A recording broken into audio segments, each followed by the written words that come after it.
Morning, everyone. Welcome. Today is February 7th, 2023, and we are here this Tuesday in the hearing room for the Board of County Commissioners Administrative Matters meeting. We will start with the Pledge of Allegiance. Please stand and join me. I pledge allegiance to the flag of the United States of America and to the republic for which it stands, one nation, under God, indivisible, with liberty and justice for all.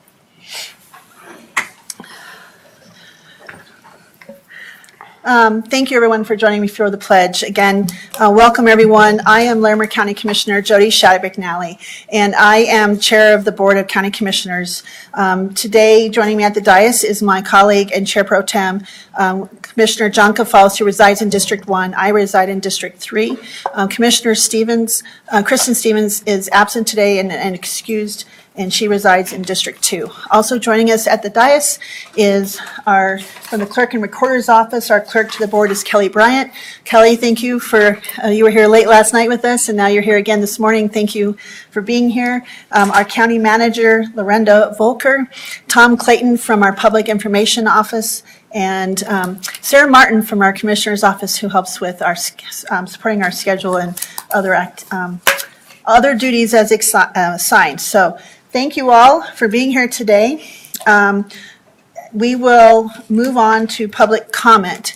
I don't see anyone signed up. Is that correct? Correct. No one on the phone either. And do we have nobody on the phone or anything? Okay. I'll offer those in the audience just one moment to the opportunity to talk about make public comment. Is anyone in the room like to make public comment?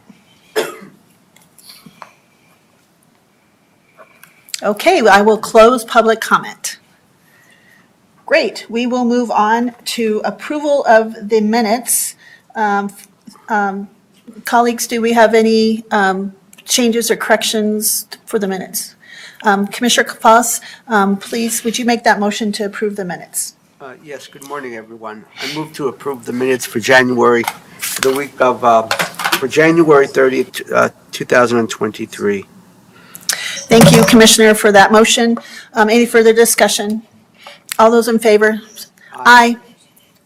Great, minutes are approved. And now we'll move over to Sarah for our upcoming schedule. Thank you, Sarah. This is the Commissioner's schedule for February 13th to the 18th. On Monday, February 13th, from 8 a.m. to 5 p.m., Commissioners Stevens and Shattuck-McNally will attend the National Association of Counties Legislative Conference in Washington, D.C. From 3:30 p.m. to 5 p.m., Commissioners may participate in the virtual Counties and Commissioners Acting Together all-member meeting. From 6 p.m. to 7 p.m., Commissioner Kafalis may attend the Poudre Canyon Fire Protection District, Rustic, and Spencer Heights Community Meeting at Station 2, 32510 Poudre Canyon Road in Bellevue. On Tuesday, February 14th, from 8 a.m. to 5 p.m., Commissioners Stevens and Shattuck-McNally will attend the National Association of Counties Legislative Conference in Washington, D.C. From 7:45 a.m. to 8:45 a.m., Commissioner Stevens may participate in the virtual city/county/Poudre School District Liaison Committee meeting. From 6 p.m. to 9 p.m., Commissioner Kafalis will attend the Environmental and Science Advisory Board meeting. It's a hybrid meeting. In person, it'll be at the Lake Estes Conference Room on the 3rd floor or virtually via Zoom. On Wednesday, February 15th, from 11:30 a.m. to 1 p.m., Commissioners may participate in the virtual Counties and Commissioners Acting Together Policy Committee meeting. From 1:30 p.m. to 3:30 p.m., there will be a work session for a discussion regarding the American Rescue Plan Act in the Commissioners' Conference Room on the 2nd floor. From 4 p.m. to 5 p.m., the Commissioners may attend the Veterans Together meeting. It will be at the Boyd Lake Conference Room on the 1st floor. From 6 p.m. to 7:30 p.m., Commissioner Kafalis may attend the Northern Colorado Deliberative Journalism Project, Bridging Political Divides discussion at the Old Town Library at 201 Peterson Street in Fort Collins. On Thursday, February 16th, from 11 a.m. to 12:30 p.m., Commissioner Kafalis will attend the Woodward Veteran Employee Outreach Event at Woodward, Inc. at 1081 Woodward Way in Fort Collins. From 12 p.m. to 1 p.m., Commissioner Shattuck McNally will host an Estes Commissioner and Community Conversation. Location, guest, and topic will be announced prior to the meeting. From 1 p.m. to 1:30 p.m., Commissioner Shattuck McNally may participate in the virtual broadband stakeholder legislative meeting. From 3:30 p.m. to 5:30 p.m., Commissioner Shattuck McNally may participate in the virtual Estes Valley Planning Advisory Committee meeting. From 5 p.m. to 6:30 p.m., Commissioner Shattuck McNally may attend the Land Stewardship Advisory Board meeting in Lake Loveland on the second floor. From 6 p.m. to 8 p.m., Commissioner Kafalis will attend the Board of Health meeting. It's a hybrid meeting. In person, it'll be in the Extension Conference Room at 1525 Blue Spruce Drive in Fort Collins, or virtually via Zoom. On Friday, February 17th, from 10 a.m. to 11 a.m., Commissioner Shattuck McNally may attend the Windsor Mayor Paul Rennemeyer's Coffee with the Mayor at the Community Recreation Center in Pine Room at 250 11th Street in Windsor. From 12 p.m. to 1:30 p.m., commissioners may participate in the virtual Colorado Counties, Inc. legislative briefing. And from 6 p.m. to 7 p.m., Commissioner Kafalis may attend the Poudre Canyon Fire Protection District at the Poudre Park Community Meeting at the Poudre Park Community Center at 10234 Highway 14 in Bellevue. On Saturday, February 18th, from 10:30 a.m. to 2 p.m., Commissioners Kafalis and Shattuck McNally will attend the Boys and Girls Club Youth of the Year event at the Canvas Stadium at 751 West Pitkin Street in Fort Collins. Thank you, Sarah. Commissioner Kafalis, any changes or additions to the schedule? Thank you, Madam Chair. I don't have any changes, just wanted to clarify that for the record, that the two meetings up the Poudre Canyon are part of the process that they're undertaking to update their community wildfire protection plan.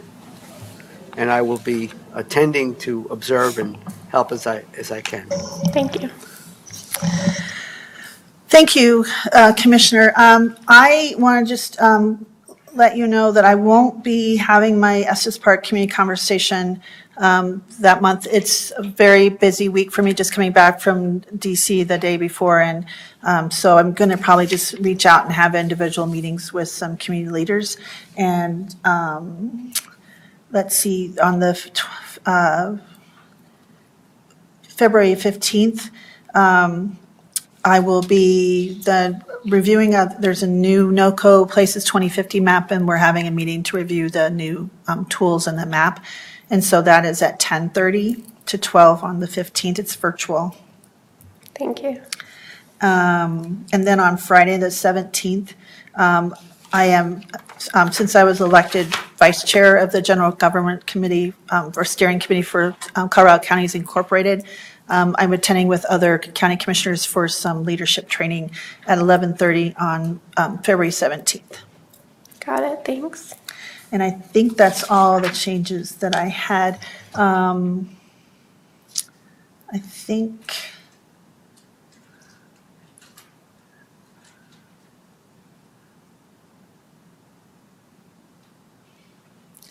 Yeah, I think that's mostly it, because we'll be at that legislative conference. We have a lot of meetings planned with our senators and some of the Department of Interior and other folks. So we'll be a busy, very, very, very busy conference. So thank you, Sarah. I think that's all we have for changes. So, okay. So we will move on to our consent agenda. And just for the public's knowledge, the consent agenda consists of items of no perceived controversy and routine administrative matters such as abatements, agreements, deeds, final plats, liquor license, resolutions, and other matters previously reviewed by the Board of County Commissioners. Staff recommends approval of the consent agenda. A commissioner may request that an item be pulled off the agenda and considered separately, and items pulled from the agenda will be considered after the board takes action on the remainder of the consent agenda. So I will briefly read through the consent agenda. A lot of these items are listed in detail on our Board of County Commissioners website. You can go to Administrative Matters tab and meetings, and the details of the agenda and the consent agenda are there, but I'll briefly read through them now. So we have four four agreements. The first agreement is a 2023 grant agreement between Larimer County on behalf of the Larimer Regional Opioid Abatement Council Region 2 and Colorado Health Network. This is between the Larimer County, Larimer Regional Opioid Abatement Council and Colorado Health Network. This is, I sit on this Regional Abatement Council Region 2, and that council is deciding and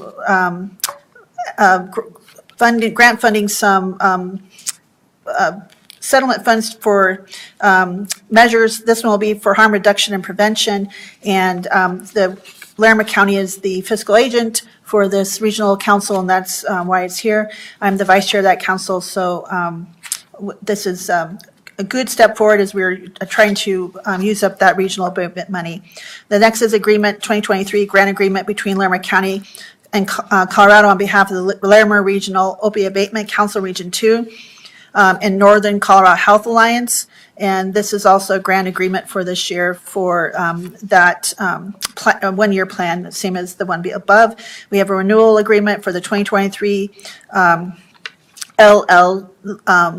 I believe this is the Larimer County Conservation Corps Water and Energy Program, efficiency audits and training, and this is with us in the Economic Workforce Development Department and City of Loveland. We have another agreement, Fourth Amendment to agreement for employment and training services with the City of Fort Collins, and that also is with our Economic Workforce Development Department and the City of Fort Collins.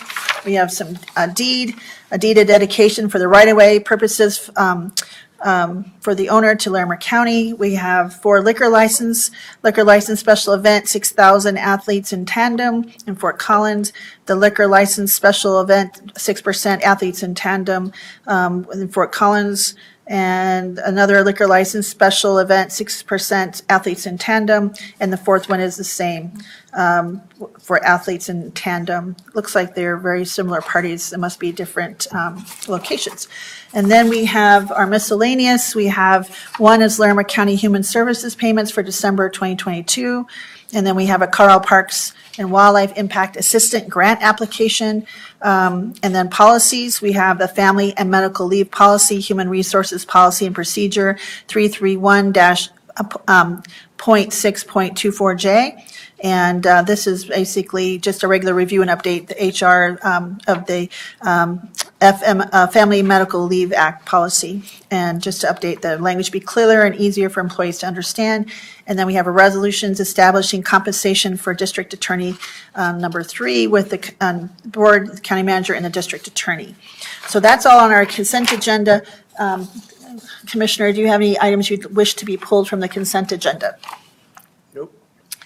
Thank you. So I would welcome a motion to approve the consent agenda, Commissioner. I move to approve the consent agenda for February 7th, 2023. Thank you, Commissioner, for that motion. All those in favor? Aye. Aye. Great. And now we'll move on to a very fun part of our program today. We have a special guest, which is always great to have every year. I got to meet with her earlier, and we are joining us today is Miss Loveland Valentine, Ellie Heiser. So I'll have Ellie and her family and her chaperone come up and introduce her. If you'd like the chaperone come up and introduce and tell us about this program. We're always glad to have you every year, and welcome. And it looks like you brought us some goodies, and that's why a lot of us are wearing red today. So thank you. And I can take Commissioner Stevens if you want me. I'll put it on her desk. Yeah, that's great. Thank you.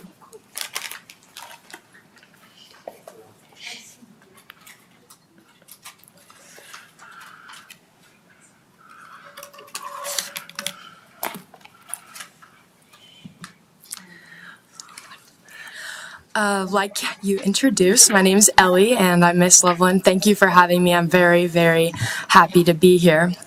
So I'm just going to give a little spiel on Loveland, my community, and just my speech on it about how I felt about it when being able to represent this position.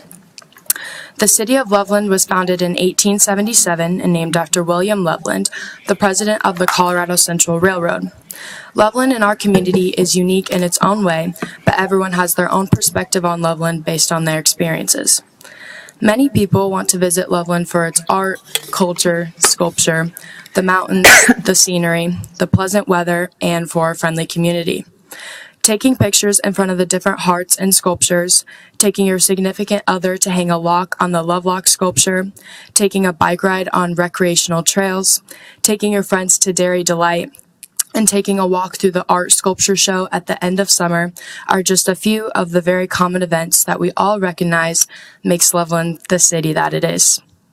But to me, there are many experiences and memories that make Loveland a community I can call home. I have always taken pride in Loveland for its name, the Sweetheart City. I feel it is special that my grandma from Illinois, 2,002 miles away, can send her Valentine's to the remailing program to have her Valentine stamped by the Sweetheart City.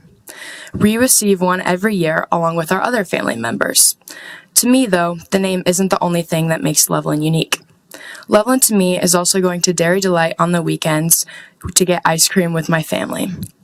Loveland is also going to take pictures for my mom with my brothers at all the different heart sculptures around the city.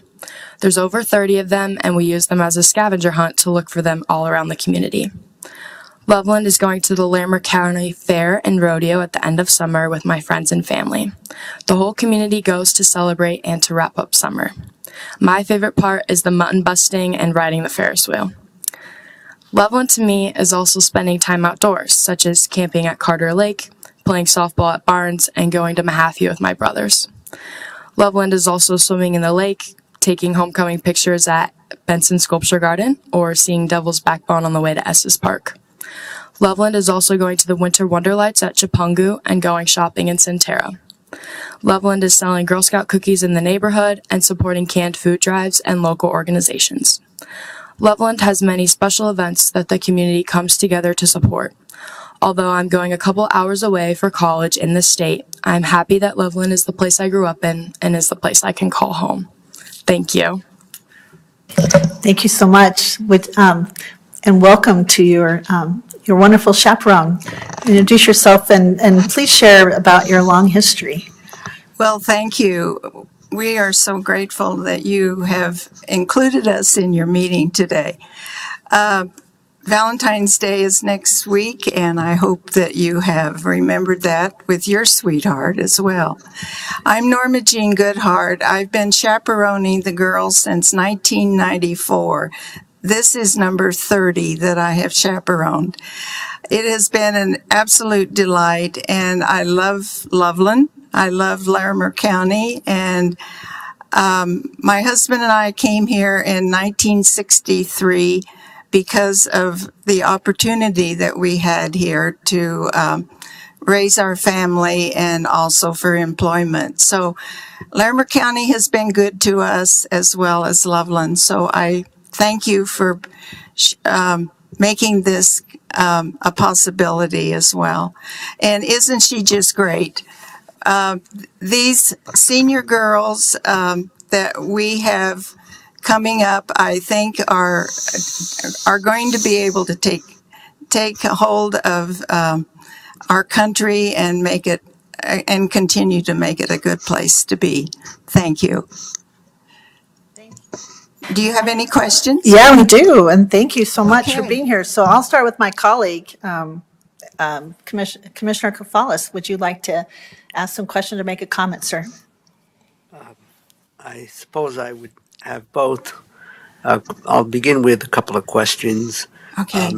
I think perhaps for Ellie, one is I'm curious to what the process is where a young person is selected as Miss Loveland. So I'm curious about the process. And then it sounds like you're a high school senior, Yes. and that's wonderful. And you're planning to go to college. And as much as you're comfortable sharing, I'm curious what your future plans are. Yes. So first I'll start with the process. So first I got nominated with a group of my other peers at my school. I go to Loveland High School, and they brought together a group of peers that were very involved in the school. They have a high GPA. They're very hard-driven students. And then they told us, you know, you have to be available during these months of the year. You have to be interested in this position. So after I knew that I was interested, the teachers in my school voted on the top 4 students that they wanted to see further in the process. So lucky enough, I got to go further in the process. And then I had the whole voting process and judging day. So come to that day, I had to write a short essay on the topic of my choice. And then I had to meet with the panel of judges and have an interview with some interview questions. I also had to bring forth a list of my extracurriculars and volunteer work and my schedule and such. And then lastly, I had to give a speech on Loveland, my community. And then based on those results, there's 12 of us, 4 from each school, and they voted on Miss Loveland. So yeah, it was a very complex process, but I'm very glad to be here and very blessed to have this position. And then as to my future plans, I have recently committed to Adams State University to continue my athletic and academic career. I've been playing softball most of my life, so I will be continuing to play softball there, and then I'm hoping to pursue something in the medical field down the road through Adams State. So thank you. Thank you, Ellie. Thank you, Norma. Of course. I have just a couple of quick comments, if I may. So first of all, I appreciate both of you and the person in the back who must be some kind of a relation. That's my mom. That's a good relation. I think you did an excellent job in your spiel. We all have something to learn from, because those of us who are electeds often give spiels, and we could learn a thing or two from how you did that. I think you presented yourself. I know you presented yourself really well, confident, articulate. And I learned a few things about Loveland history. I didn't realize 1877 is when it was founded, and a couple of other things, and certainly appreciate all the things that make Loveland special. So, and then Norma, your comment about this generation of folks, Yes. those of us who have been around the block a few times, it gives us a lot of hope. It makes me, it touches me that there are people like yourself that are very motivated, very smart, very articulate, and it helps us to know that we are leaving things in good hands as we move forward into the future. So Thank you. those are my comments, but I just appreciate you and what you represent in the process you went through, and sharing a little bit about Loveland and the history and what makes Loveland special. Thank you. Thank you. Well done, Ellie. Thank you for being here today. I know you're going next week to the Capitol, or is it? Yes, Yeah. I believe it's next week. Yeah, wonderful. I actually testified virtually. I've been there a lot lately, and I took some of my mentees there, and they had never been in the Capitol, so it was just really nice to be with people that have, kind of experience again through their eyes, new people coming to experience the Capitol. Is kind of fun. Thank you for the Valentine's greetings. It's always nice to have these. I have a stack of them in my room. I keep thinking I'm going to create some kind of art that I can put them all Some together. sort of collage. Yeah, there's kind of cool. And Miss Norma Jean, I just really, good heart you are a good heart. You for all the work that you do for 30 years chaperoning these ladies, and you do such a phenomenal job. And you are just also a great ambassador and for Loveland and the program. And you kind of show and amplify the good things about Loveland, people who give back and care about their community. And I want to honor and thank you for all your work and your dedication to these girls, because having that kind of chaperone and that support is long lasting, because you've developed this relationship, and I'm sure you still stay in touch with all your Miss Valentines. So thank you. I want to thank you for that. Ellie, being 3 kids going through Loveland High, through student council and all being student athletes, I want to commend you for besides being a great student and volunteering and being a student athlete and continue your career, my kids do that too post high school. Adding Miss Valentine is certainly a lot of extra activities, and I'm sure you're doing it all so well. And I'm glad. It looks like your mom is here to support you, and the family always helps. Someone that's so active as you to help support you. Absolutely. So thanks to your family as well. Softball, I'm just curious, you must have played for Mr. Coach Felton. Is he still around? Is he still coaching? That's correct. Yes. Yes. Well, Coach Felton is a phenomenal civics teacher and teaches that class in government. And he has left a legacy, I think, of folks who understand the importance of being engaged in your local government. And I believe one of my posters might be on the wall in that room still. It very well might be. Okay. I never had his class. I was a teacher aide. Oh, so okay. I'm very Well, close. yeah, so he's a phenomenal teacher, and he does a lot to engage the students, and he's phenomenal. Were you aware that his daughter as well was Miss Valentine? Yes, I do. Yep, and she's still pretty active in the community. So it's really a great legacy, and he's a phenomenal teacher and educator and coach. And I'm thrilled to hear that he's still around doing that. And I still have my kids still have their pocket constitutions that he hands out to every student. So That's awesome. that just shows how much of an impact he has.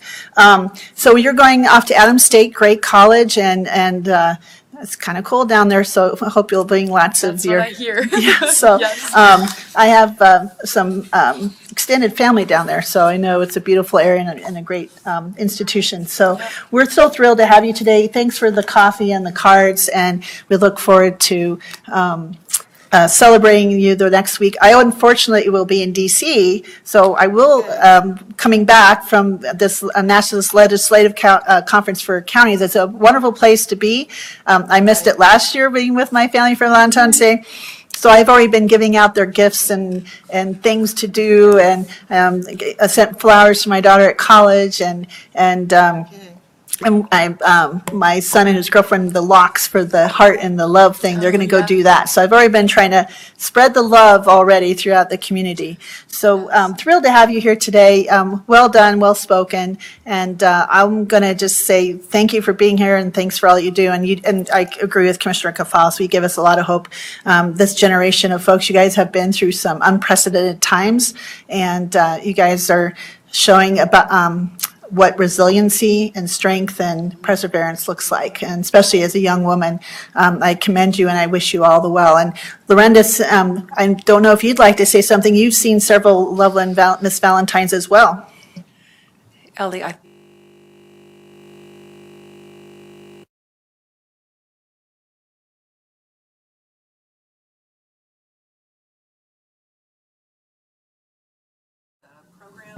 and you just did a beautiful job. Thank you. Congratulations. Thank you so much. I appreciate it. But Lance, there we are. If you wouldn't mind, but and if the public won't mind, I think we'd like to take a brief moment to take a picture with you and maybe your mom and your chaperone. I'll come up and with Commissioner Kafalis and I, and we take a moment just to kind of celebrate you today. I just wanted to mention one last thing, and that is I think it's really cool that I believe we have something in common, and that is that our favorite part of the rodeo is the mutton busting. Absolutely. And I'm totally down with that. I like that part, yes. Yes. Yes. Well, the public will just take a brief pause to take a picture with Miss Valentine, and then we'll be right back. Thank you.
Welcome back, everyone. Thank you for that brief moment to honor and take a picture with our wonderful Miss Loveland Valentine, Ellie Heiser, and her chaperone, Norma Jean Goodhart. And we're very glad. We always enjoy having them come every year. So thank you very much. And thank you for being here today. We'll move on to our discussion items. The first item is our proclamation for commemorating Black History Month in February. This was submitted by the Commissioner's Office. This is a very important month honoring and celebrating and reflecting on Black History Month.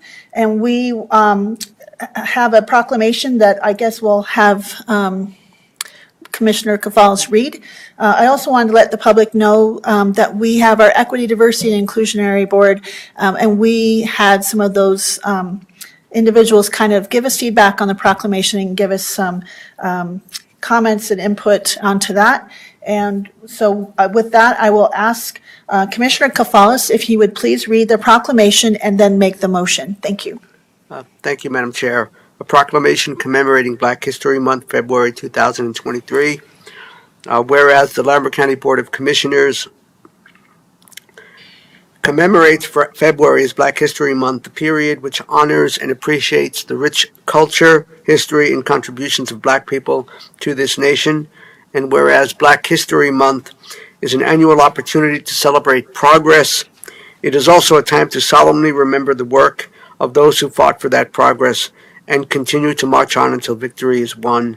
And whereas many Black Americans have lived, toiled, and died in obscurity, never receiving the recognition those individuals deserved, and yet paved the way for future generations to succeed. And whereas Black Americans continue to serve our communities at the highest levels of business, government, and the military.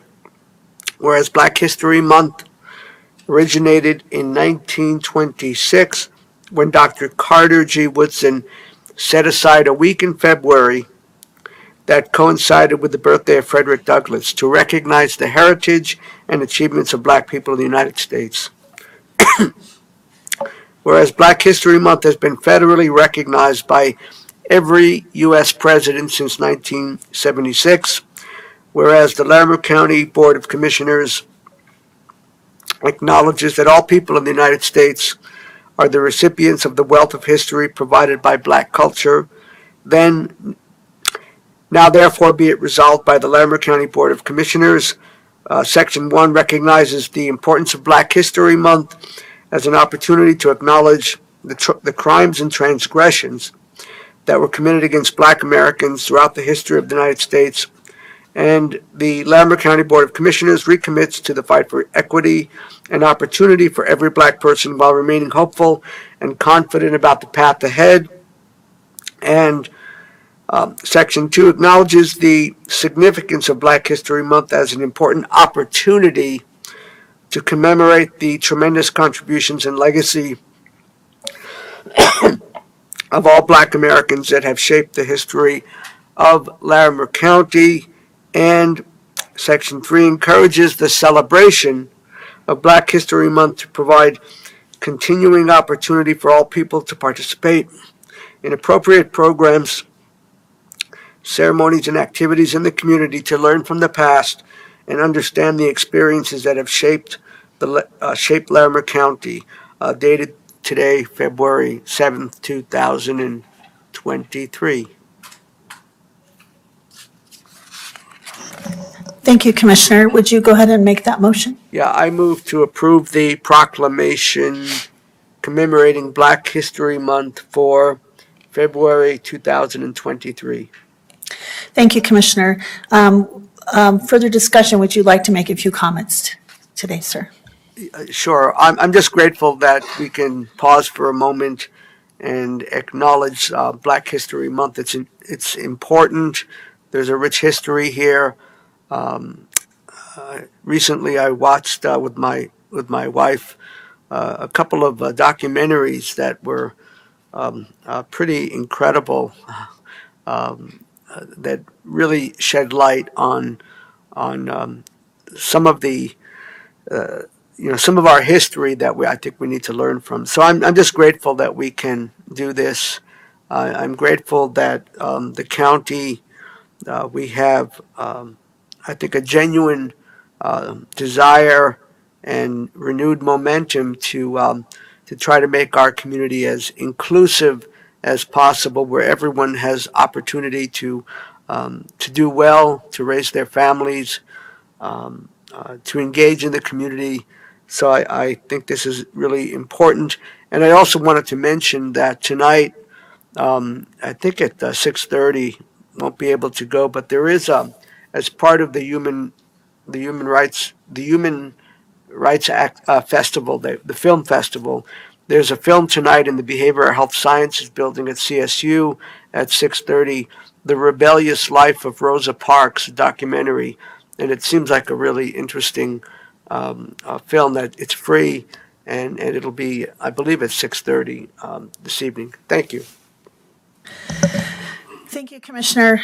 Yes, just for comments, I'm really pleased that we're taking this moment to have this proclamation and commemorating Black History Month for February. And I'm really grateful that we were able to engage with our Equity, Diversity, and Inclusionary Advisory Board. And I believe this is the first time we've had a Black History Month proclamation. So I'm very proud of that. I think it is important that we take this moment.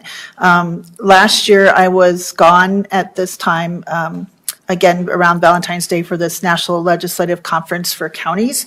And this year, I will plan to do the same thing. I take a little time early on this Sunday morning to go to the National Museum of African American History and Culture, which is, the museum is really designed to humanizing history and objects through the lives and tragedies and triumphs of everyday people, and while paying tribute to the Black pioneers that came before us and celebrate. And it's really a powerful experience if you haven't been there, but I will take that moment to walk around that museum and also visit the MLK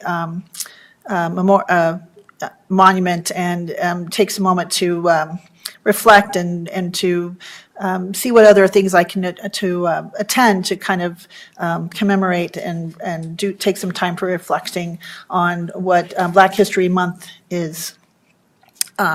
Acknowledges and commemorates and kind of really think about what has shaped the history of Larimer County, but also of our nation. So looking forward to that time to do that. I usually do it with a couple other colleague women commissioners. We've done that, so I'm looking forward. We might be able to do that again. So with that, I think that we'll go ahead, further discussion. I'm really proud. This is our first time ever having a Black History Month proclamation, and just want to make the public understanding kind of the importance of this proclamation today.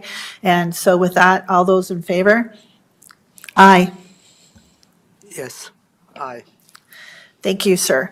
So, Lorinda, I don't think we have any guests to help receive this proclamation. Should we stand and recognize it, or do we want to just go ahead and move on to the next one? I don't think we have anyone Okay. here today who was able to attend. Okay, thank you. So we'll move on to our next item, which is the 2022 Starburst Award to the Natural Resources Department, presented by the Colorado Lottery. And we have Jennifer Olmstead from Natural Resources to come up and tell us about this. And thank you, Jennifer. And I'll just take a little moment of personal privilege, just in case the public doesn't know. I will say it again. We're celebrating 25 years of our small grant program through the Department of Natural Resources, and Jennifer does a phenomenal job helping manage that and wrangle that. I just want to say thank you for your work and happy anniversary. So, thank you so much. Jen Olmstead with Natural Resources. I'm the Fund Development Specialist. And this morning, I'm really glad to have the opportunity to come in front of you and celebrate some good news. The Department of Natural Resources nominated the Skyview Campground for a 2022 Starburst Award from the Colorado Lottery. And back in 2021, Natural Resources was awarded a $475,000 grant from Great Outdoors Colorado through their Community Resilience Program to support a new group campground, fully accessible campground. And thanks to the Colorado Lottery, their proceeds through the GOCO grant enabled us to construct the new group campground down at Carter Lake, which opened to the public in May of 2022. And we're just thrilled with the results, and the community input and feedback has been really, really well received. I think our occupancy rates have been very high, which just speaks to the need and desire of a group campground experience in Larimer County. And so I'd like to also acknowledge that the Colorado Lottery has given significant dollars through the Conservation Trust Fund as well as through the GOCO grants. And we are so blessed to have all the support for our parks, open space, and trails in this region. And now I'd actually like to invite Daniel to come up. He's the Public Outreach Manager with Colorado Lottery. Thank you. Thank you so much, Jennifer, and welcome. Thank you for being here. If you wouldn't mind introducing yourself, and thank you for being here, and thanks for the partnerships. Hello, my name is Daniel Bewley. I'm the Public Outreach Manager for the Colorado Lottery. And as Jen mentioned, I am here to present a 2022 Starburst Award to Larimer County and the Department of Natural Resources for the Skyview Campground. Sorry, I'm a little bit late trying to get this award to you. I went on paternity leave last year, and so I wasn't able to get it done before then, but better late than never. So very excited to be here and recognizing the work that you all are doing here in Larimer County. For those that don't know, the Starburst Awards are given out annually by the Colorado Lottery as a way to recognize some of these projects the hundreds of projects every year that are funded through lottery dollars. But it gives us an opportunity to really focus in on some of those projects we think are special and noteworthy. And, when I read about the Skyview Campground, definitely that hit the mark for us. This $1.8 million project, as Jen mentioned, received a $475,000 $334 grant from Great Outdoors Colorado. It's a 6-acre development, hosts 15 campsites. It can have up to 120 campers per night. And then I believe it is the first campground in Larimer County that specifically caters to larger groups. They can have RVs and plugins and everything. So we have recognized the Department of Natural Resources here in Larimer County before for some of their conservation work, but I think this is a really good opportunity to also highlight, their recreation work that they do and trying to connect more people to the outdoors. And that is definitely something that we are really excited to focus on and highlight. Happy anniversary to them as well, the 25th. We at the Lottery are also celebrating an anniversary. It is our 40th year since we first started, and we recently hit $4 billion in proceeds given back to Colorado. So we're really excited to have a unique position. We're the only lottery in the world whose funding almost entirely goes to the outdoors. And through the amazing work of our beneficiaries and our proceeds partners, like the Department of Natural Resources here, we're able to do some really incredible things in Colorado, conserving lands for future generations to enjoy and getting more people outdoors. When if the pandemic taught us anything, it's definitely something we really crave, and we need to keep our sanity. So without further ado, I would like to present you with the 2022 Starburst Awards. Thank you so much, and appreciate you being here, and congratulations on your addition to your family and taking that time to make those bonds. So we appreciate you being here today, and for staff submitting this so we could receive this award and take a moment to celebrate. So we might just have a few questions or comments. So I'll turn it over to my colleague, Commissioner John Kafalis. Do you have any questions or comments, sir? Thank you. Just a couple of quick comments. First of all, acknowledge and say thank you to the GOCO Lottery. I mean, it goes without saying that while I'm afraid I don't contribute to the funds, I think it's really important in terms of how those funds are used. And the GOCO, Great Outdoors Colorado, has been a really integral partner with Larimer County, our parks and our open spaces, and so very grateful for that. getting the Starburst Award, excuse me, for the Skyview Campground, I think is another example of how the county is really focused on trying to be as inclusive as possible, because I think this is this particular campground with its pads is one that is fully accessible to people of all ages, older adults, and certainly folks with mobility challenges. So that's a wonderful thing, and have fond memories of the visit when we had the ribbon cutting out there at Skyview. I was reminded that it can get a little bit windy over there, but it was a wonderful event, and it was great to meet all the RV folks that were gathered there. And I guess the final thing I'll say is I'd like to do a shout out to the folks who manage Carter Lake and the parks and reservoirs, and certainly our open spaces. I think they do a phenomenal job of adding to our inventory, but also making sure that we are maintaining things properly and taking care of the things, being good stewards of what we currently have in our open space, natural resources, parks portfolio. So thank you, team effort, the folks in the back, and the lieutenant, and Megan, and other good folks. And thank you, Daniel. Thank you, Commissioner. And thank you again for the partnerships and just the great opportunities. And we're really grateful for all of the grants we have received and the partnerships. There's a long list of opportunities we've had to partner in, just some really great conservation work, and I think they're leaving a legacy, which is what's really nice about the lottery and the Great Divers Out Colorado, the program. I know my mother loves to buy her tickets, and she always says, "But I'm helping the outdoors." So she enjoys that. I think what's really special about Skyview, it's in my district. It's just a few minutes from my house. Is that it is one of, I think, the last campgrounds we could build in that area, and so it's very special. I also, I've been up there a few times. I know it's one of the better spots to view the sky without a lot of noise or light pollution, and so it's a very special area. I know one thing that's special to me was that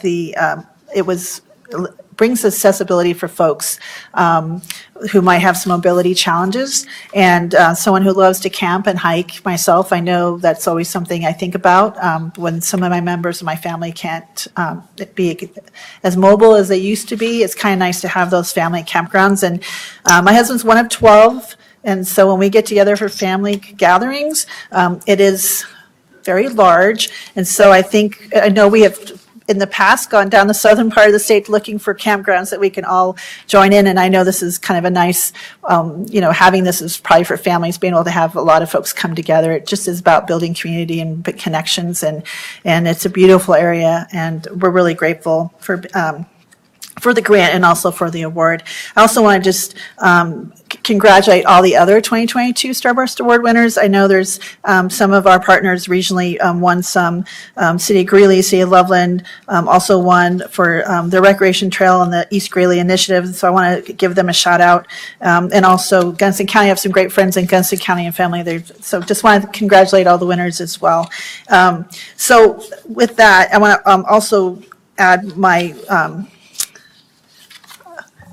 very strong admiration and gratitude to the Department of Natural Resources and their staff. There's very knowledgeable, very dedicated group who have an amazing network and rapport and partnerships across the whole region in lots of different projects. And we're very fortunate for the folks who this is their passion and their kind of their purpose in life, I think, sometimes. And I just want to thank them for their work, because it does take, relationships and filling these out. They don't just happen. They come with a lot of background and setting up for grants, and the partnerships and the trust and rapport is just something that's been happening a long time before I even became a commissioner, but I've been following all these projects as a resident and very proud of the work that we do here in the region. So with that, thank you for being here today.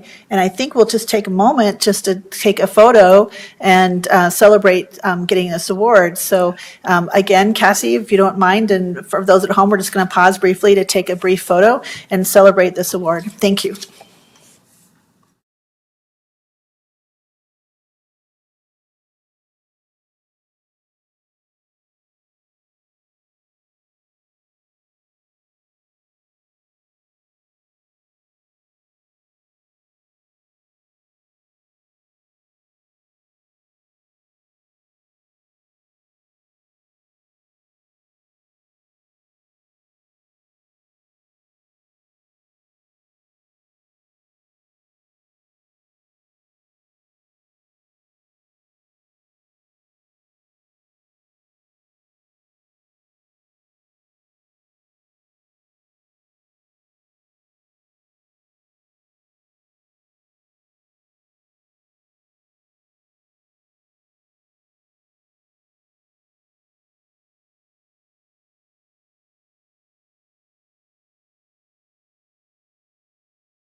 Welcome back, everyone. Thank you for letting us take a brief moment to pause to celebrate Larimer County and our Department of Natural Resources receiving the 2022 Starburst Awards for the Skyview campground project, which we're really proud of that project. So now we'll move on to our next discussion item, which is another thing I'm super excited to be celebrating today because this individual is someone very special to me. I've known for a while and very glad that we're taking this moment to celebrate to take a moment and honor and celebrate Gail Engel, who is the winner of the 2023 National Casey Family Programs Excellence for Children Award.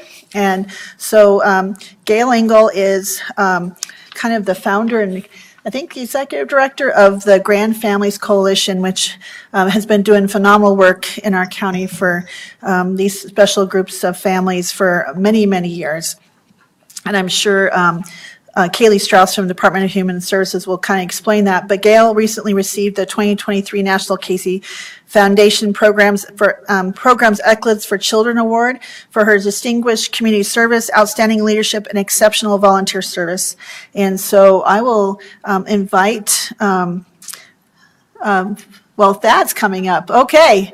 We love to see you, Thad. Hey, thank you. Would you tell us about this? And thank you for you and staff for taking this opportunity to celebrate a wonderful individual here who does great work in Larimer County.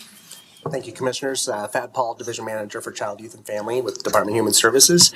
Don't need to go into much with Gail because I think everybody knows Gail, but I wrote a little something here. So thanks for the opportunity to take a moment in your busy agenda, although this is a celebration day, not really necessarily an agenda day, but to celebrate the amazing achievements of Miss Gail Engel.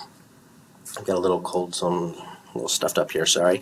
I know that everybody knows Gail. It's hard to be a human service serving person to not know Gail in our community.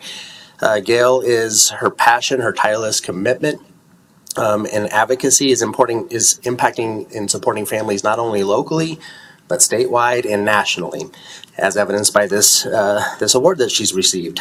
She's part of more councils, advisory boards, important conversations than I can keep track of. And Gail is proof that one person's voice can be heard and impact system change across the nation. So the reason we're here today is, as you mentioned, Commissioner, is to honor her for her Casey Family Programs honoree for Casey Excellence for Children Awards. Read a little bit about the awards. These awards are a national recognition of the accomplishments of remarkable individuals, especially those with lived expertise in the child welfare system, who are working to safely reduce the need for foster care and build communities of hope. The award recognizes those who have demonstrated outstanding work, exceptional leadership, unwavering dedication to improving child welfare and family well-being in the United States. She's a friend, an advocate, a grandma, a mom, and everything for our community. So without further ado, I'll turn it over to Gail because I'm sure she has a few things to say. Yes, thank you all for having me here today and recognizing me as, yes, Senator Kafalis has supported me so much, and Senator McNally, both I will tell you this has been a journey, something I'm very proud of, but I will tell you that no grandparent, no kin should have to be put in the position of having to make the choice between their child and their grandchildren. My co-founder that helped me start Grand Family Coalition was not able to raise her grandchildren because she had COPD. Becky Seville came to me and started Grand Family Coalition because she did not know how to manage the system in the child welfare system. She wound up learning that she could become an intervener in a case. She had 4 children in the child welfare system.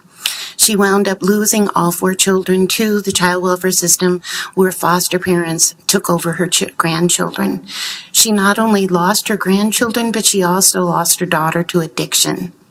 Grandparents should not have to go through the agony, the struggles that they go through in order to keep their families whole and support them. I as well had to go through that and make that decision. That journey over the last 16 years has been an agonizing, heartbreaking scenario. And because of it, I am now raising my 16-year-old grandson with mental health issues. He has autism. He struggles within the school system.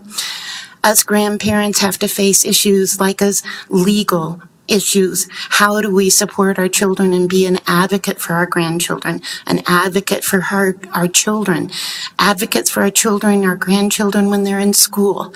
The issues are overburdening. And then the financial ability to raise them. We are given allocation of parental rights in order for grandparents to raise these children with no financial support. There are over 3,600 grandparents in Larimer County alone that are raising their grandchildren. They are doing it without any financial support other than a little bit of TANF, child-only TANF. Most of them, about 50% of them, are single grandmothers on a Social Security income. They are not supported. They are not recognized. These are heroes of our community. They need to be recognized. And that's what made me do what I have done for the last 16 years. For the last 10 years, I have sat on the local councils, Larimer County Alliance for Grand Families. I now work with our state agencies. I work with the child welfare system at the state level. I have sat on the Family Voice Council. I sat on the implementation of the Family First Prevention Service Act. And now I sit on a national council, the Administrative Community Living, supporting grandparents raising grandchildren.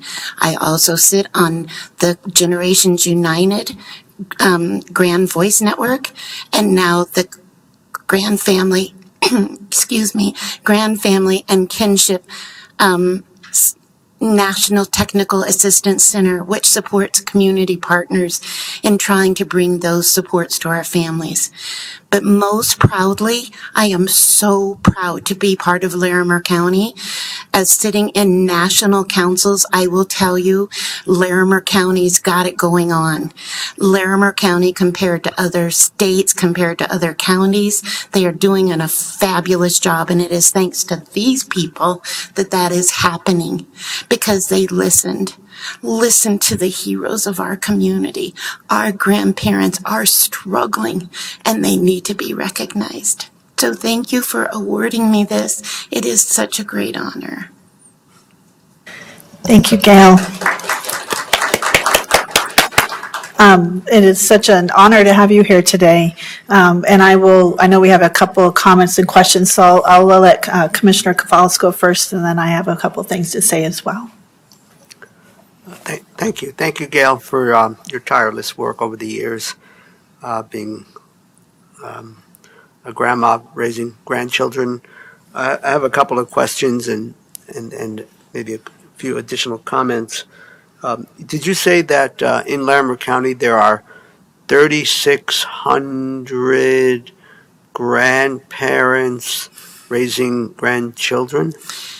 3,600 grandparents and other relatives that are raising their grandchildren. And on top of that, for every child that is in the child welfare system, there are 19 more outside of the system that are not even recognized by the child welfare system, and that is in Colorado. Thank you. And regarding the Grand Family Coalition, which you and others helped found, could you tell us a little bit more about what the Grand Family Coalition does to support grandparents raising children? And also, I believe there's a website. Perhaps you could share that so folks could go to that site and learn more and perhaps get involved with your coalition. Yes, absolutely, Commissioner Cafalas. Grand Family Coalition was founded by Becky Seville and myself in 2015. What we do is we provide the emotional, social supports that these families do not get, because they are grandparents generally, not all, but generally. They wind up not being able to receive services through a senior center, that social connection with other older adults. They wind up losing their friendships. They wind up not having the social outlets that they need because they're raising children. Other people of their same age are off doing fun things, not raising children. So the social impact for these families is so important. The next thing that we do is offer that peer support. We know that having someone else with that lived experience is really important for them to have. So we bring the education to them. We are currently working on a Grand Family 101. When you come into this situation, you don't know what to do. And so if we have one-pagers that will identify for these families, this is the steps you need to take, because it is not just involvement with the child welfare system. It's raising those children till they're 18. And as many of you know, after 18, they're still your children on into adulthood. So these grand families need that support for a long journey that they have taken on. Many of those grandparents are facing children with disabilities and trauma. How to parent those children with trauma is a challenge. And that's what Grand Family Coalition does. We're a community of support for those families. You can find us at www.grandfamilycoalition.org. Thank you, Gail. And if one goes to that website, the really cool video that the Casey Foundation did is of you in some kind of interview. Can one see that video through your site? Well, no, they can't at the moment, but I can certainly fix that. Okay. So if I may, just a couple of comments.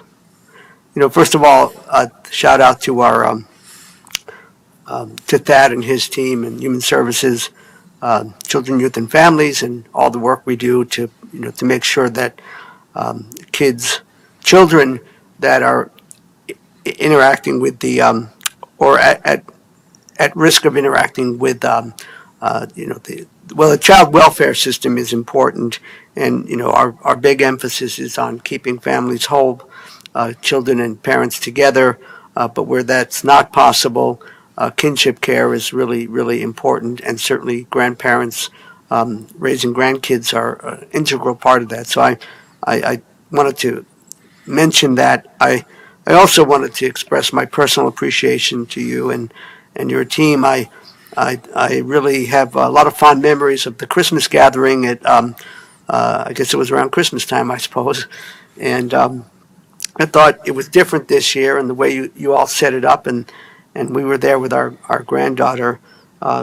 We actually went through all the activities twice, I think. And she appreciated the snacks, although she wanted to do the activities first.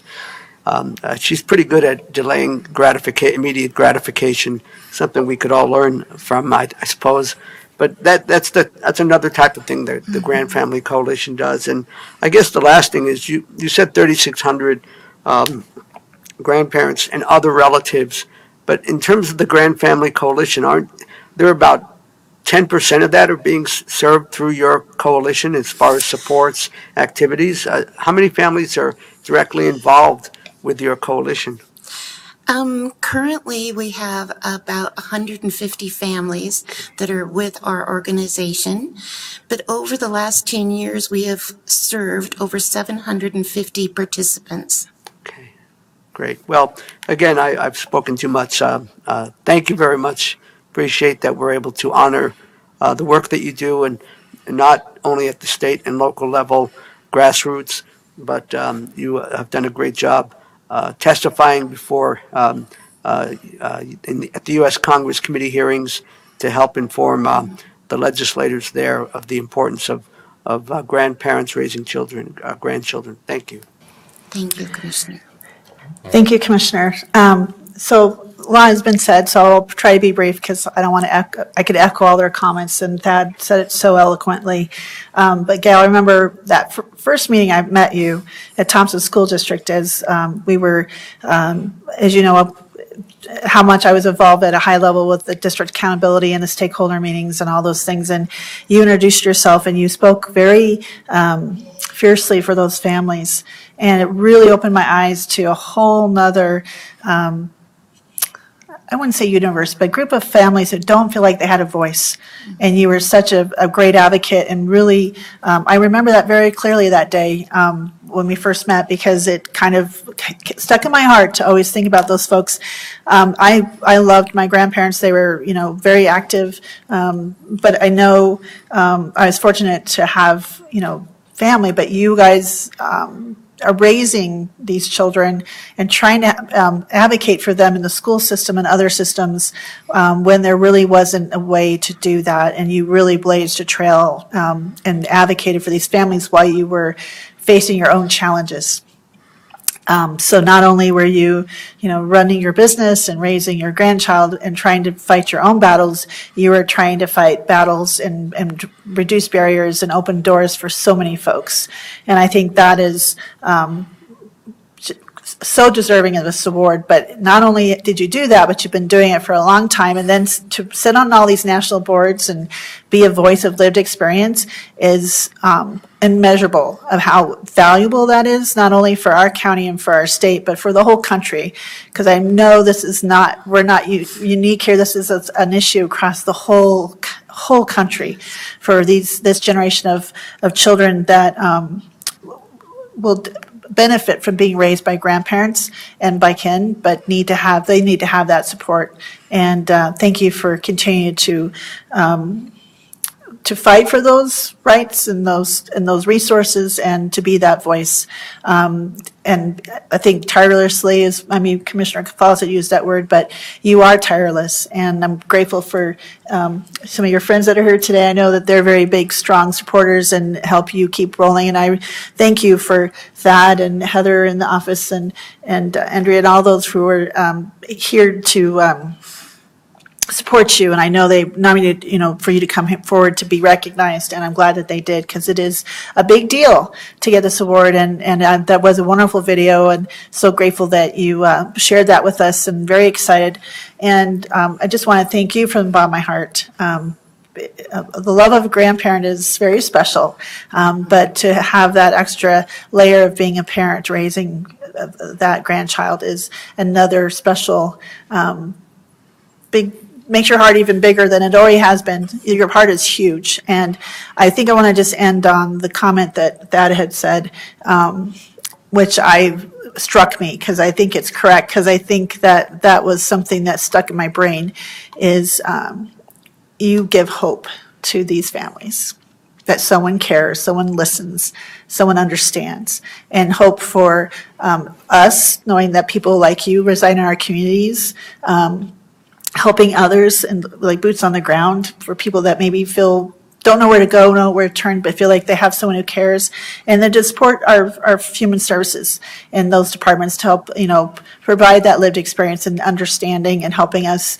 As you know, we're always trying to do better. We do a great job, but as you mentioned, nationally we do a great job, but we're always looking to even do better and to serve our residents here and their families and the children of this county, because this is a future generation. So I like to end on that message of hope. I know these are to be recognized for something that is really a painful experience for a lot of these folks is not lost on me, but I want to just thank you for being that beacon of hope in our community. So with that, I think I'd like to, since we have people here again, pause for a moment for us to take a photo so we can celebrate you and celebrate your work and your organization. So Cassie will just pause just for a moment and take a brief photo. Thank you. Thank you.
Welcome back, everyone. Thank you again for let us take that brief moment to pause to celebrate Gail Engel, who was the winner of the 2023 National Casey Found Family Programs Excellent for Children Award. And thank you to our Human Services Department for submitting that so we can take a moment to celebrate a wonderful grandmother and individual here in Larimer County. So we'll move on to our fourth item on our discussion agenda, which is a really important topic to discuss. It is the Employment First program, and we have Heather O'Hare here, our Director of Human Services, who's going to explain what this is about and lead our discussion today. Thank you, Heather, for being here today. Thank you. Good morning. Again, Heather O'Hare, Human Services Director. And I'll just say on the prior discussion item, Thad didn't mention there were only 5 selected nationally. So the fact that Gail was chosen is certainly a testament to all of her work. But shifting gears quite a bit, I am here actually to request a formal position of support for House Bill 23-1124. So we spoke quite a bit yesterday around the changes that are coming for food assistance when we were before you as our Board of Social Services. This is a bill that has been introduced.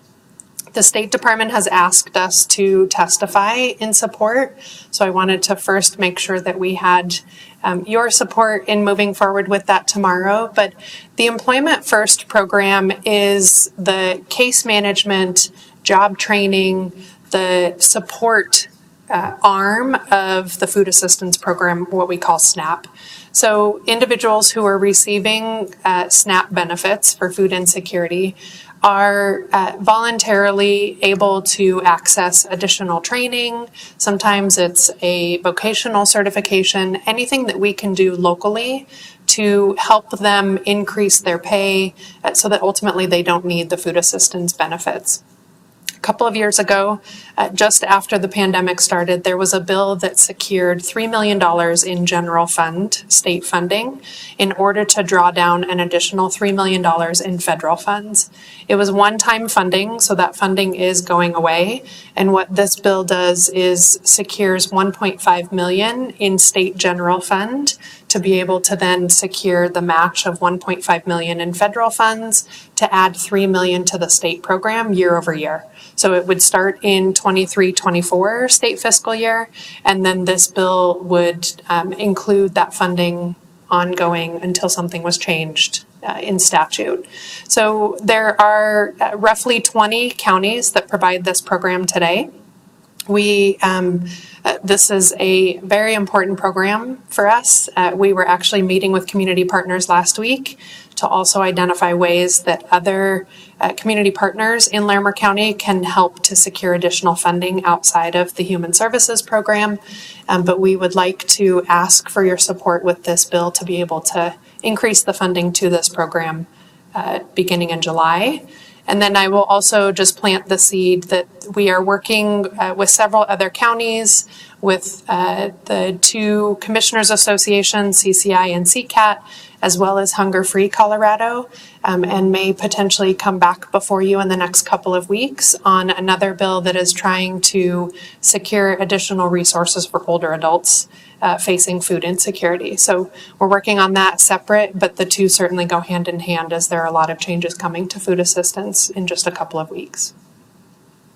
Thank you, Heather, for all that information. And I wanted to also say real quick, just really appreciate all the information that was provided in our packets. There's a lot of great information and background here. And so for those listening in, if you haven't accessed that packet and want to learn more about this, there's a lot of great information here. So I wanted to thank you for that. So Commissioner Kafalis, do you have any comments or questions for Heather? A question, and then I support a formal position on this bill, and also the testimony that one of your staff members will provide tomorrow in the committee hearing. My question is, 20 counties or so that have Employment First programs, how do those counties like Larimer access the funds? So the funding is very similar to all of our other funding. It's an allocation from the state. This is one of the most complicated funding programs that we have. Some funds are 100% federal funding. Another slice of the funds are 80% federal and state with a 20% match. And then there's a third slice where it's 50% state funding, 50% county. So we are really pushing the State Department to develop a work group to simplify that and to also identify additional, more sustainable funding as we know the needs are going to increase. Thank you. Thank you, Heather, for all this information. I think it's really important. I do support supporting this House bill and your staff going to testify at the Capitol. And this is important for us to support this effort, as we know these funds are needed, and the needs has been increasing. And I know we had some really great discussion yesterday at our Board of Social Services meeting. So thank you for all that work as well. So I just want to thank you for bringing this forward. And again, I want to thank you for all this information. I think it's very valuable, and just grateful for all the work that all you and your staff do. You guys are also tireless, working hard for residents and families and children in our community. So I want to thank you for that. So Commissioner Kafalis, Lauren, do you have anything you'd like to add?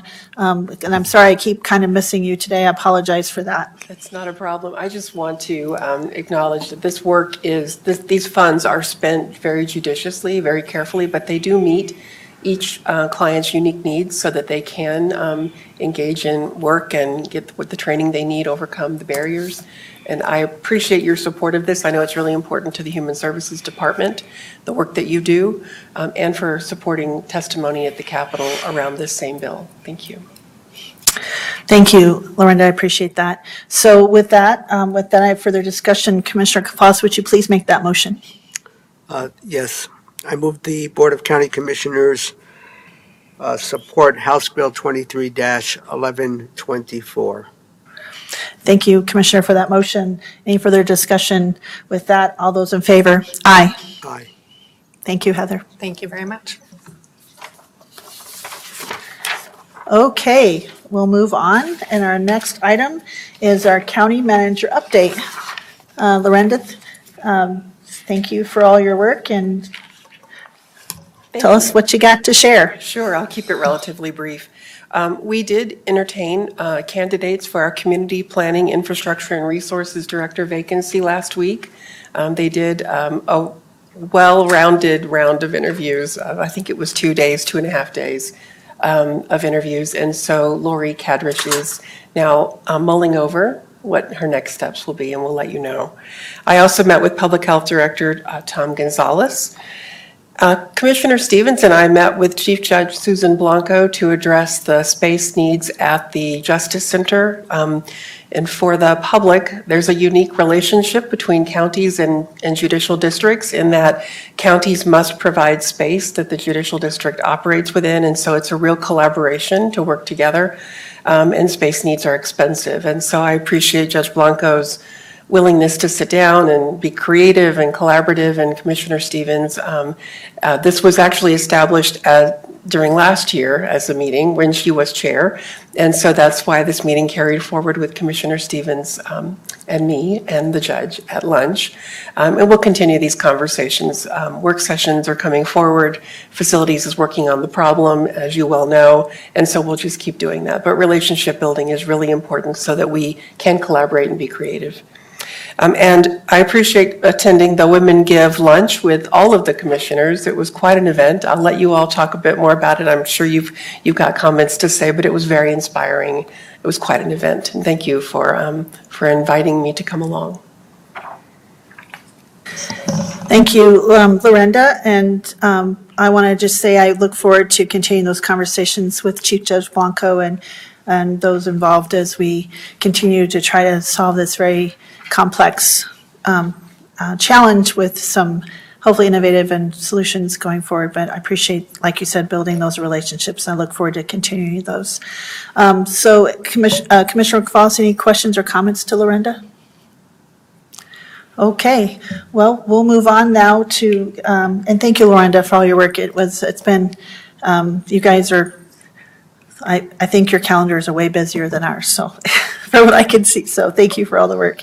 So we'll move on to Commissioner Activity Reports. Commissioner Kafalis, would you like to start, sir? Sure, why not? So the first thing I'll just quickly mention is that I think Commissioner Shattuck McNally and I attended the State of the City event last Tuesday. It was interesting to learn that they're celebrating their 150-year anniversary, the sesquicentennial. I thought I'd say that to impress Tom Clayton. And it was actually an interesting evening, and they had a lot of opportunity for networking, and they highlighted a lot of the achievements over the years and also some of the priorities moving forward. Then, let's see. Oh, I actually went to the, on Wednesday night, the ASCSU, the CSU Student Senate, to talk about the county, and I think it was well received. It was a good discussion. I used the organizational chart, which I think is a really good tool, so folks can get an understanding of how county is organized, the 10 elected officials, and so on. So that was really a wonderful evening, and I think it opened up a couple of doors regarding future connections with CSU. I know that's something that's important to us. Had a community conversation in Wellington on Thursday morning at the T-Bar Inn. Our featured guest was the new sheriff in town, Sheriff Fayen, John Fayen, and again that was it was good that they could meet him and hear from him and ask him questions. And there was a whole cadre of deputies and other part of Sheriff Fayen's leadership team there that was present. Let's see. The Women Give luncheon was great.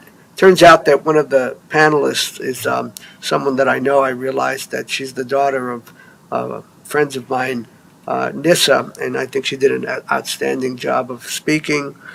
On Friday, I chaired the State Board of Human Services meeting, and for those who may not know, we deal with rulemaking for human services related policies or legislation, and we actually passed a couple of things relating to foster homes, lawful presence in foster homes, and this will open up more opportunities for foster homes to be created. We expanded the Refugee Medical Assistance Program. We did an emergency rule to update the eligibility guidelines for the Commission for the Deaf, Hard of Hearing, and Deaf Blind. They have a communications technology program that folks can access to be able to interface with government. Oh, and then we just started, this will be interesting moving forward, the Behavioral Health Administration, they keep using the term massive amounts of rules in the next couple of months. We typically meet on Fridays, the first Friday of the month, and we approved the first of those rules, and this has to do with behavioral health administrative services organizations, endearingly known as BASOs. And this was basically a rule that would put in place, validate the procurement policy, that they have to put out RFPs. And within the next month, they'll put out an RFP for entities to apply to become BASOs. There was a lot of good discussion there. And then there was a rule dealing with foster care homes and the issue of immunizations. Foster care homes that are considering children under 6 months of age, and some of the requirements related to vaccinations for pertussis, whooping cough, and influenza, and still allowing for medical and religious personal beliefs exemptions, because we know that the subject of vaccinations is an interesting one. So that was great, and that's all I got. Thank you, Commissioner. I appreciate all your work, and thanks for your work on the State Board of Human Services. I know that takes a lot of time, and I appreciate all the work that you do there. So I wanted to, it just seems, I can't believe it's February, so kind of, once again, it's always surprised at how quickly time flies, but and I'm really, again, proud we did our first ever Black History Month proclamation. I also attended the State of the City at the Lincoln Center with the City of Fort Collins. I've attended the ones previously that were virtual, and this one it was nice to be in person and see folks. It was under an hour. The videos were amazing. I thought the areas and people they interviewed were just so impactful, and I think probably those videos are online, but I have to give a shout out to Mayor Arndt and City Manager Kelly DiMartino and all the staff that put that all together. It was really well done, and I learned some things as we found out that they're celebrating 150 years of being incorporated and becoming a city, and February 3rd, 1873, I believe. And so that's pretty neat that it was this February that they're celebrating their 150th anniversary. And then I think we just heard the city of Loveland was 177. And so they're just a few years behind. So I think that's really something to think about and celebrate. And we'll also be celebrating our 140th year of our fair and rodeo. So it's kind of some interesting dates that we're looking at. And speaking of which, we have a kind of a subcommittee between the Larimer County Fair Advisory Board and the Rodeo Board that Commissioner Stevens and I serve as liaisons, and I know Commissioner Kafalis has been interested as well, and we are discussing those anniversaries because it'll be the 75th of the anniversary of the PRCA rodeo, acronyms, Professional Rodeo, I'm not sure. It's a Tuesday morning. So we're having those discussions, and be on the lookout for some special activities and things coming up for our anniversary coming up. So I had my Colorado Forest Health Council meeting on Wednesday. I chair the legislative committee for that council, and so we formally endorsed the nursery bill. We took a tour on January 4th of the Colorado State Forestry Nursery, which is, as we saw, needed a lot of updates and it had a lot more, had some more damage with the flooding. And so the council has now taken a formal position of support for that nursery bill. And we had a discussion about, did a little couple of changes for the charter, and I testified yesterday for that forestry bill as an individual commissioner, but also as the Forest Health Council chair of the legislative committee. So that was really great council meeting. And again, I want to just remind my colleagues, it looks like we're coming here. They'll be hosting in person the Forest Health Council on May 11th. And I will let you know about those agenda items. I think there'll be a couple of tours, and I'm sure my colleagues would be interested in attending. Let's see. Let's see, what else it's just been a busy week. I've also continued conversations with the state forester, and it's really a great opportunity to learn from him and some of the work, and looking to maybe do a little tour of some other forests and other commissioners, and looking at kind of a statewide forest model, and look at some of the counties and learn about their forest health plans. And then I went to the Women's Give Luncheon. Commissioner Stevens and I both hosted tables. We appreciate Lorenda and Commissioner Kafalis joining us. This was a record-breaking year. They had over 1,000 attendees at the Embassy Suites, and there's folks from all walks of life and organizations supporting this great program. And it was really a new thing this year, was really impactful, having a panel of previous awardees and current recipients of these grants and support. And what I thought was really impactful was still how emotional they got, but how they showed folks who had this program and how the success and how they've moved on, becoming, graduates and moving on their careers, and then they have turned around and become Women Gives members. I'm a Women Give member for full transparency. And now they're mentoring and supporting those other women who have come behind them. So they successfully went through this program and now turning around and helping others. And I think it was really impactful to hear their stories, but also see them supporting each other on stage, because one of them kept talking how they didn't like to talk in public, and it was really an interesting and well facilitated conversation.